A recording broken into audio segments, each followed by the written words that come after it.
할렐루야. 오늘은 마음판에 새긴 새 언약 제목으로 말씀을 전하겠습니다. 사람은 눈에 보이는 것을 의지하려고 합니다.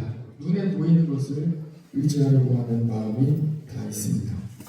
그래서 출애굽기 19장을 보면 이스라엘 백성들이 애국을 떠난 지 3개월째 되던 그때에 시내 광야에 도착하게 되죠. 그때 시내산에서 하나님께서 모세를 부르셨습니다. 하나님이 임하신 그 시내산의 모습을 이스라엘 백성들이 다 보았습니다. 보이니까 산 꼭대기에 하나님이 임하신 그 모습을 이스라엘 백성들이 다 눈으로 보았습니다. 그 모습은 성령이 충만한 그런 모습이었습니다. 출애굽기 19장 18절에서 19절의 말씀을 제가 읽어드리겠습니다. 한번 들어보세요. 시내산의 연기가 자욱하니 여호와께서 불 가운데 거기 강림하시니라. 그 연기가 옹기가마 연기같이 떠오르고 온 산이 크게 진동하며 나팔 소리가 점점 커질 때에 모세가 말한즉 하나님이 음성으로 대답하시더라 하고 이렇게 시내산에 하나님이 임하신 그 모습이 출애굽기 19장에 그대로 잘 기록되어 있습니다. 하나님이 임하신 그 시내산의 모습은 하나님께서 이스라엘 백성들에게 성령을 부어주셨을 때, 예루살렘 교회가 성령 충만하였을 때 그때의 모습과 같습니다. 사도행전 2장 1절에서 4절까지 말씀을 한번 찾아보겠습니다. 사도행전 2장 1절에서 4절까지 말씀.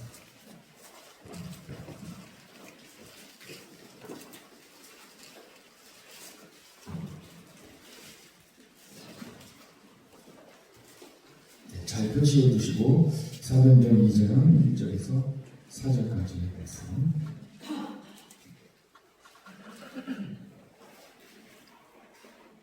같이 한번 1절에서 4절까지 같이 한번 읽어보겠습니다. 시작. 오순절 날이 이미 이르매 그들이 다 같이 한 곳에 모였더니 호련히 하늘로부터 급하고 강한 바람 같은 소리가 있어 그들이 앉은 온 집에 가득하며 마치 불의 혀처럼 갈라지는 것들이 그들에게 보여 각 사람에게 하나씩 임하여 있더니 그들이 다 성령의 충만함을 받고 성령이 말하게 하심에 따라 다른 언어들로 말하기를 시작합니다.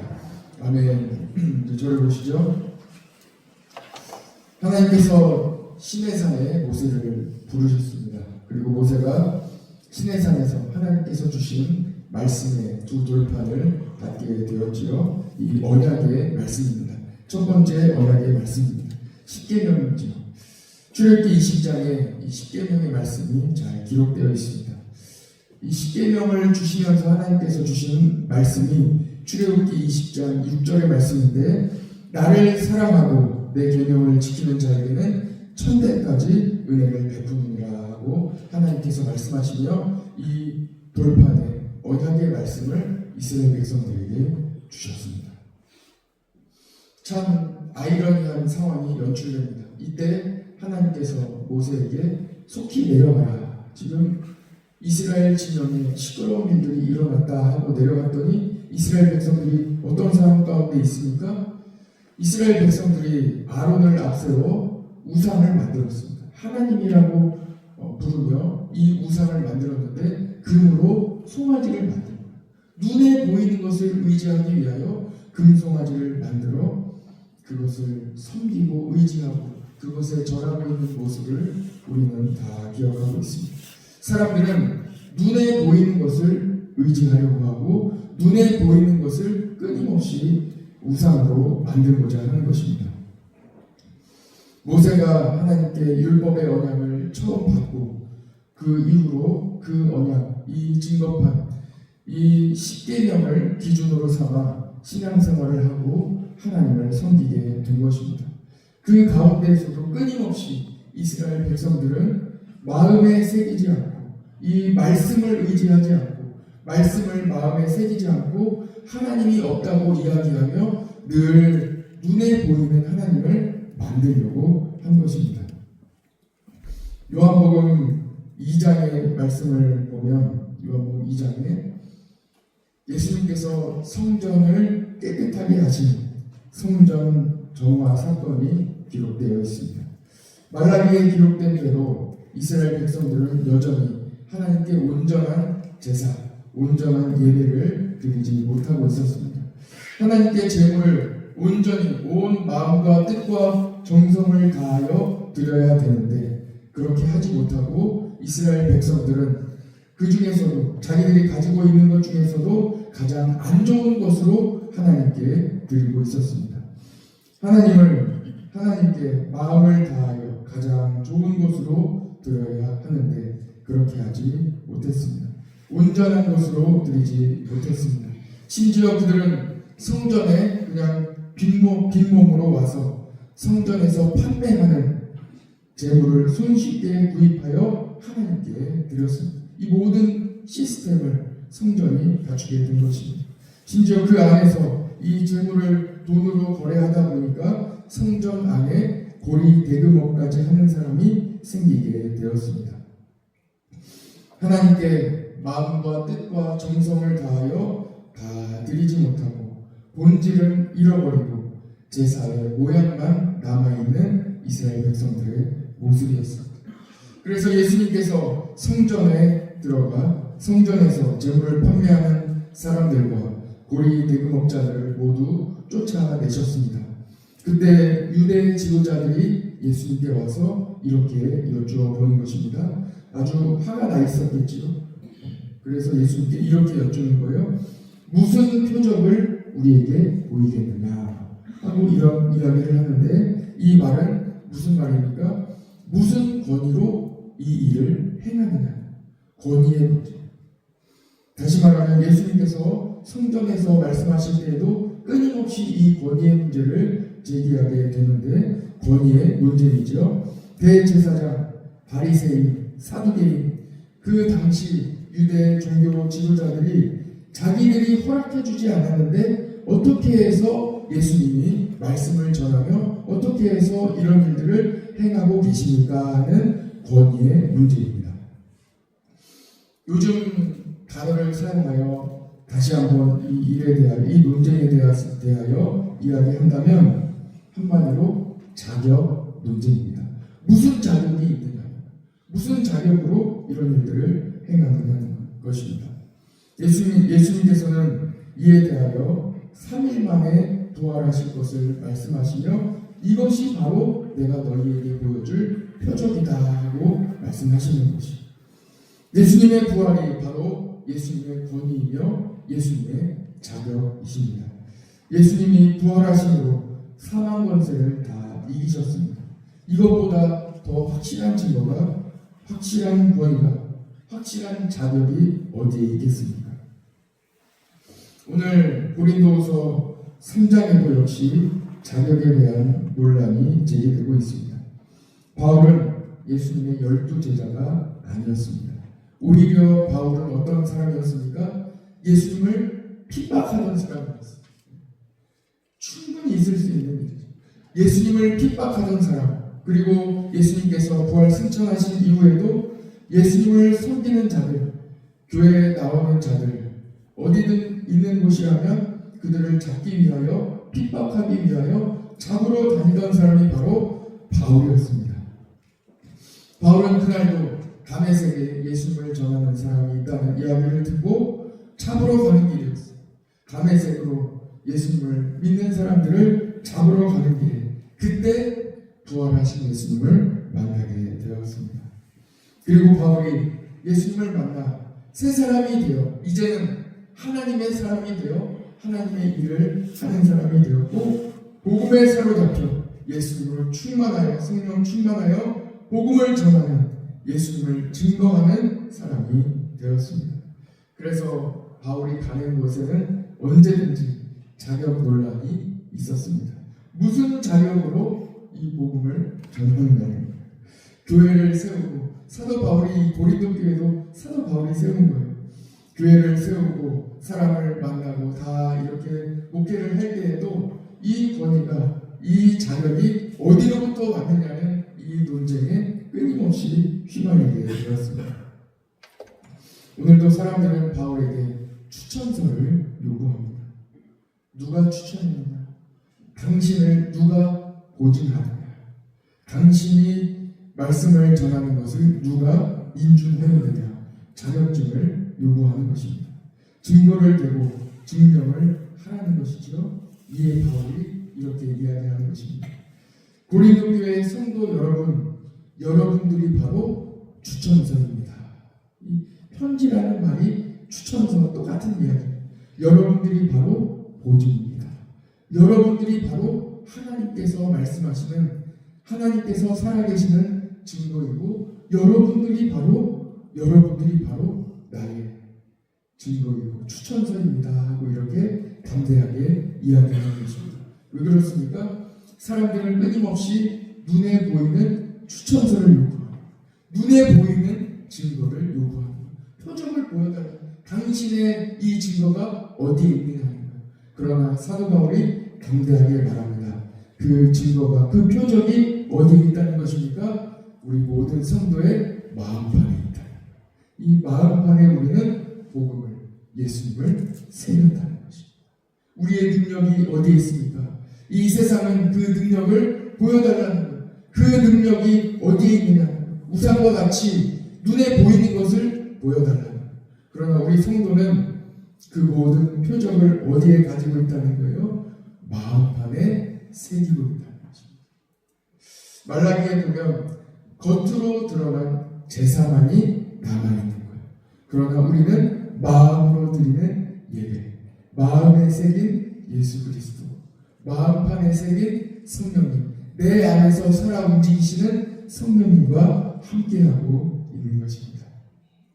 이제는 모세가 받았던 율법의 시대가 예수님께서 십자가에 달려 어린 양으로 달려 돌아가시며 우리의 모든 죄를 다 사하여 주시면서 율법의 시대, 이 모든 모세의 시대가 다 끝나게 되었습니다. 그리고 이제는 새 언약의 시대가 되었는데 그 새 언약을 어디에 새긴다는 거예요? 마음판에 새긴다는 거예요. 눈에 보이는 돌판이 아니라 이제는 우리의 마음판에 새긴다. 그래서 우리가 가는 어디든지 이 마음판에 새긴 이 말씀을 가지고 어디든지 가게 되는 것입니다. 고린도 교회 성도는 마음에 새긴 새 언약, 마음에 새기는 거예요. 예수 그리스도로 말미암는 구원의 은혜를 가지고 세상으로 나아가게 되는 것입니다. 예레미야 31장 33절에 이렇게 말씀하고 있는데 예수님께서 오시면 새 시대가 되고 새 언약의 시대가 되는데 그때에는 돌판이 아닌 마음판에 말씀을 새기게 되는 때가 온다 하고 이미 예언해 주셨습니다. 예레미야 31장 33절에 보면 그러나 그날 후에 내가 이스라엘 집과 맺을 언약은 이러하니 곧 내가 나의 법을 그들의 속에 두며 그들의 마음에 기록하여 나는 그들의 하나님이 되고 그들은 내 백성이 될 것이라. 여호와의 말씀이라. 이제는 더 이상 돌판에 말씀을 새기지 않고 마음판에 새기는 그날이 올 것인데 그때가 언제입니까? 지금. 그래서 우리는 이 말씀을 어디에 새겨야 됩니까? 마음에 새깁니다. 우리는 마음에 새기고 마음판에 새기고 말씀대로 살아가게 되는 것입니다. 그때 자손 천대까지 은혜를 베풀어 주시는 하나님의 축복이 우리 모든 성도들에게 있게 되는 것입니다. 예수 그리스도의 보혈의 은혜로 마음판에 예수님의 말씀을 새긴 사람들, 그들에게는 어떤 축복이 이어지게 되겠습니까? 바로 자유함입니다. 지금까지는 율법으로 인하여 모든 정죄를, 모든 것으로 자유함을 얻지 못하고 이 올가며 이 자유함이 없는 가운데 살아가게 되었는데 이제는 마음에 새긴, 마음에 예수님의 말씀을 새긴 사람들에게는 참 자유함이 주어지게 됩니다. 이 말씀이 로마서 8장 1절 2절에 기록되어 있지. 그러므로 이제 그리스도 예수 안에 있는 자에게는 결코 정죄함이 없나니 이는 그리스도 예수 안에 있는 생명의 성령의 법이 죄와 사망의 법에서 너를 해방하였습니다 하고 이렇게 말씀하고 있습니다. 이와 똑같은 말씀이 오늘 고린도 후서 3장 17절에 나옵니다. 이 말씀을 하고 한번 3장 17절 말씀 같이 한번 보겠습니다.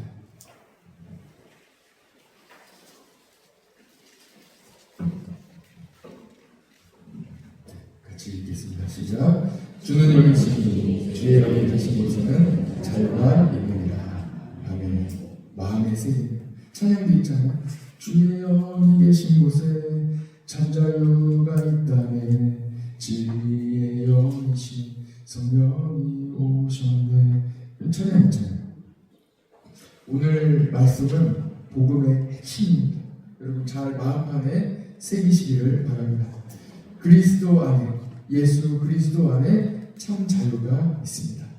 그 자유는 바로 우리의 눈에 보이는 모든 것을 의지하려고 하는, 우상을 섬기려고 하는 이 모든 것으로부터 자유함을 얻게 됩니다.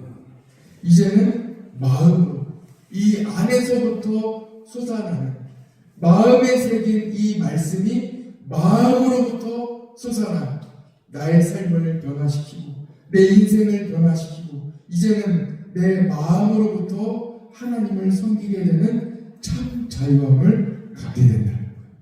이것이 바로 복음의 능력입니다. 자유함이 있기를 축복합니다. 세상은 어떻습니까? 윤리의 기준을 가지고, 정의의 기준을 가지고 성도를 평가하고 판단할 수 있습니다. 세상은 본래 그런 곳입니다. 성경은 끊임없이 세상은 본래 그런 곳이라고 말씀하고 있습니다. 그렇게 되면 우리는 세상 안에 살아가고 있는 성도는 그에 휘말려 이렇게 살아갈 가능성이 있다는 거예요. 세상의 기준에 맞추느라 때로는 그 보이는 것에 눈높이에 맞추기 위하여 결국은 마음이 아닌 겉모습에 다시 치중하게 될 수 있다는 것입니다. 겉으로 보이는 것에 오히려 휘말리게 될 수 있다는 거예요. 그래서 오늘도 사도 바울에게 이렇게 요청하는 거예요. 겉으로 보이는 그 증거를 우리에게 대라고, 추천서를 나에게 보여달라고, 증거를 나에게 보여달라고 요청을 하는 거예요. 추천서를 주십시오 하고 요청합니다. 그러나 그때 사도 바울이 다시 복음의 핵심을 이야기합니다. 우리의 추천서는 어디에 있느냐? 겉모습에, 이 종이 한 장의 추천서에 있는 것이 아니라 우리의 믿음, 우리의 신앙, 우리의 모든 이 복음의 핵심, 성령 충만함, 성령 충만함이 어디 이 추천서에 있습니까? 성령 충만한 이 증명서가 있습니까? 예수님 믿는 구원받은 증명서가 있습니까? 없어요. 어디 있습니까? 마음판에 있다. 우리의 마음에 있다. 그래서 그 이후로부터 자유하라는 말씀입니다. 모든 것이 우리 눈에 보이는 것을 의지하는 그 순간, 그것이 바로 우상이 될 수 있기 때문입니다. 예수님께서는 하나님의 아들이십니다. 그러나 이 땅에 오실 때 어떻게 오셨어요? 예수님께서 이 땅에 오실 때 마패라도 들고 오셨으면 얼마나 좋겠어요. 내가 바로 하나님의 아들이다 하고 딱 증거할 수 있는, 심지어 성경에 나온 대로 천국 열쇠, 유명한 황금 열쇠를 딱 들고 오셔서 내가 바로 하나님의 아들이다 이렇게 하지 않으셨다.